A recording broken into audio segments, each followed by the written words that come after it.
Assalamualaikum warahmatullahi wabarakatuh. Selamat pagi anak-anak. Bagaimana hari ini? Sudah siap kita belajar? Sebelum kita masuk kepada mata pelajaran, mari kita baca doa seperti biasa. A'udzubillahi minasyaitonirrajim. Bismillahirrahmanirrahim. Rabbi israh li sadri wa yassir li amri wahlul 'uqdatam min lisani yafqahu qawli. Baiklah, sebelum kita masuk kepada tujuan pembelajaran kita, yaitu materi kita pada hari ini, malaikat selalu bersamaku.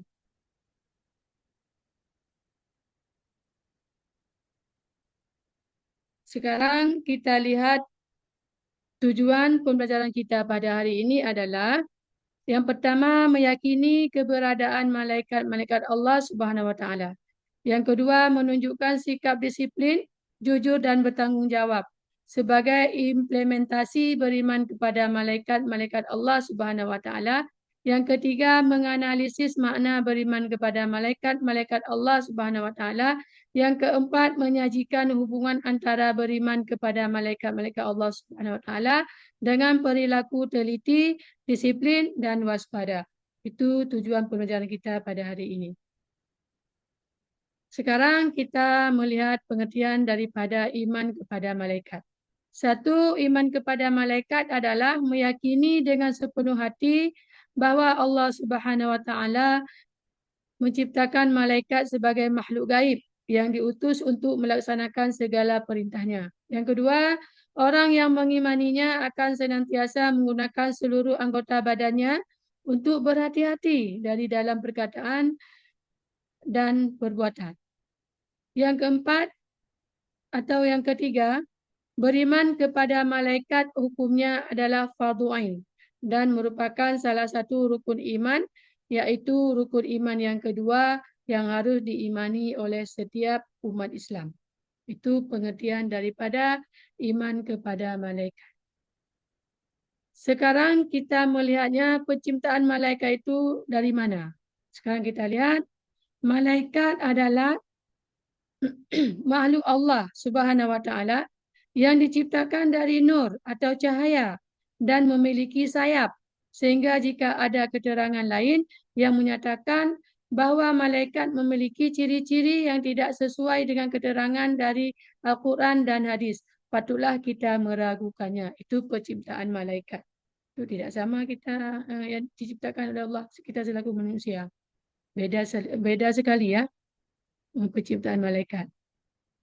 Sekarang kita melihat dari perintah beriman kepada malaikat Allah SWT. Dalil perintahnya iaitu dalam surat Al-Baqarah ayat 285 yang bunyinya iaitu Bismillahirrahmanirrahim. Amanar rasulu bima unzila ilaihi min rabbihi wal mu'minun. Kullun amana billahi wa malaikatihi wa kutubihi wa rusulih la nufarriqu baina ahadim min rusulih wa qalu sami'na wa ata'na ghufranaka rabbana wa ilaik masir. Yang artinya Rasul Muhammad beriman kepada apa yang diturunkan kepadanya atau Al-Quran dari Tuhannya. Demikian pula orang-orang yang beriman. Semua beriman kepada Allah. Malaikat-malaikatnya, kitab-kitabnya dan rasul-rasulnya. Mereka berkata, kami tidak berbeza-bedakan seorang pun dari rasul-rasulnya. Dan mereka berkata, kami dengar dan kami taat, ampunilah kami, ya Tuhan kami, dan kepadamu tempat kami kembali. Al-Baqarah, surat Al-Baqarah ayat 285. Itu dalil perintah beriman kepada malaikat Allah. Sekarang kita lihat perbedaan malaikat, manusia dan jin. Yang pertama, perbedaan yang pertama dari segi malaikat. Yang satu, malaikat nyata. Kalau manusia nyata juga dan jin juga nyata. Yang kedua, perbedaan dari malaikat yang kedua. Tidak memiliki nafsu, sedangkan manusia memiliki nafsu, sedangkan jin memiliki nafsu. Perbezaan yang ketiga pada malaikat, malaikat selalu taat kepada Allah. Sedangkan manusia ada yang taat dan ada yang durhaka. Sedangkan jin selalu durhaka kepada Allah Subhanahu Wa Taala. Sekarang kita lihat perbezaan yang keempat dari malaikat.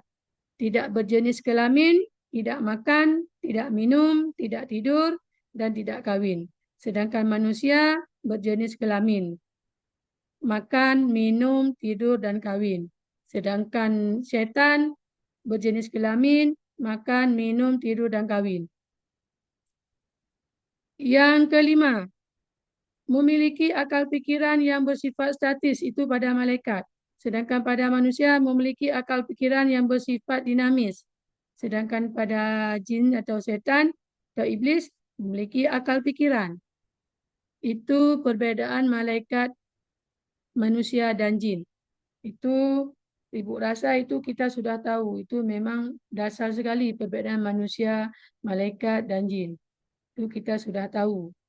Sedangkan kita masuk kepada nama malaikat dan tugasnya yang wajib kita ketahui.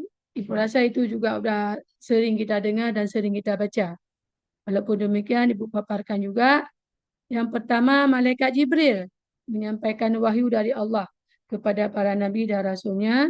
Yang kedua, malaikat Mikail mengatur urusan makhluk Allah sekaligus membagi rezeki. Yang tiga, malaikat Israel mencabut nyawa semua makhluk. Yang keempat, malaikat Israfil meniup sangkakala. Yang kelima, malaikat Munkar bertanya kepada orang yang sudah mati di alam kubur. Yang keenam, malaikat Nangkir bertanya kepada orang yang sudah mati di alam kubur.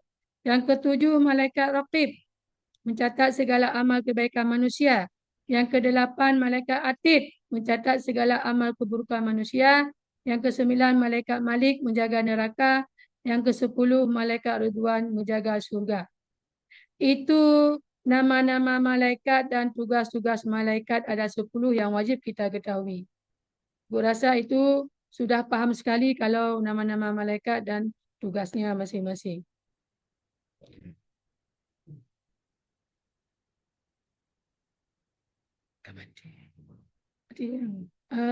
Sekarang kita lihat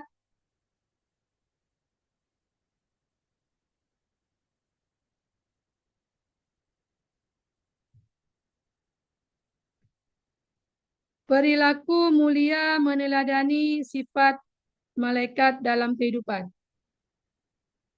Satu, berkata dan buat jujur kerana di mana dan ke manapun malaikat pasti mengawasi kita. Yang kedua, patuh dan taat terhadap hukum-hukum Allah dan peraturan yang dibuat oleh pemerintah. Yang ketiga, melaksanakan tugas yang diembankan kepada kita dengan penuh tanggungjawab dan keikhlasan. Yang keempat, bertindak hati-hati serta penuh berhitung dalam perkataan dan perbuatan. Yang kelima, memiliki rasa empati dengan memberikan bantuan kepada orang yang sedang membutuhkan bantuan. Yang ketujuh,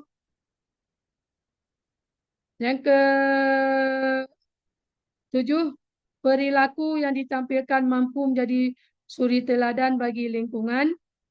Yang kedelapan, berusaha sekuat tenaga untuk menghindari berbagai perbuatan buruk. Yang kesembilan, tidak bersikap sombong atau ria dalam berbuat kebaikan.